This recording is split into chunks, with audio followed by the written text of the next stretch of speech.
ನಮಸ್ತೆ ಸ್ನೇಹಿತರೆ. ಇವಾಗಿನ ಒಂದು ಕ್ಲೌಡಿ ಅಟ್ಮಾಸ್ಫಿಯರ್ಗೆ ಒಂದು ಇನ್ಸ್ಟೆಂಟಾಗಿ ಸೂಪ್ ಟ್ರೈ ಮಾಡೋಣ ಅಂತೇಳಿ ನಾರ್ ಕ್ರೀಮ್ ಆಫ್ ಬ್ರಾಕೊಲಿ ಸೂಪನ್ನು ತಗೊಂಡು ಬಂದಿದ್ದೀನಿ ರಿವ್ಯೂ ಮಾಡೋಣ ಅಂತೇಳಿ. ಪ್ರೈಸ್ ಬಂದು ₹15. 3 ಸಿಂಪಲ್ ಸ್ಟೆಪ್ಪಲ್ಲಿ ಈ ಒಂದು ಸೂಪನ್ನು ಮಾಡ್ಬೋದಂತ ಕೊಟ್ಟಿದ್ದಾರೆ. ಪ್ಯಾಕೆಟ್ ಕಟ್ ಮಾಡಿ ಮಿಕ್ಸರ್ನ ಒಂದು ಪಾತ್ರೆಗೆ ಹಾಕಿ 150 ml ವಾಟರ್ ಹಾಕಿ ಮಿಕ್ಸ್ ಮಾಡಿ ಲಮ್ಸ್ ಬರ್ದಿರೋ ಥರ. ಅದಾದಮೇಲಿಂದ ಸ್ಟವ್ ಮೇಲೆ ಇಡಿ.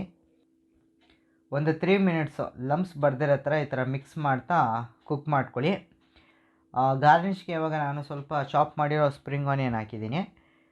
ಕೆಲವೇ ನಿಮಿಷಗಳಲ್ಲಿ ಕ್ರೀಮ್ ಆಫ್ ಬ್ರಾಕೊಲಿ ಸೂಪ್ ತಯಾರಾಗಿದೆ. ಓವರಾಲ್ ಟೇಸ್ಟ್ ಮತ್ತು ಟೆಕ್ಸ್ಚರ್ ಬಗ್ಗೆ ಹೇಳೋದಾದರೆ ಸೂಪ್ದು ಟೆಕ್ಸ್ಚರು ಕ್ರೀಮಿಯಾಗಿ ತಿಕ್ಕಾಗಿದೆ. ಓವರಾಲ್ ಫ್ಲೇವರು ತುಂಬ ಮೈಲ್ಡಾಗಿದೆ. ಟೇಸ್ಟು ಓಕೆ ಒಂದು ಸಲ ಟ್ರೈ ಮಾಡ್ಬೋದು. ಇನ್ನೂ ಸ್ವಲ್ಪ ಸ್ಪೈಸಿಯಾಗಿ ಇದ್ದಿದ್ದರೆ ಇನ್ನೂ ಚೆನ್ನಾಗಿರ್ತಿತ್ತು.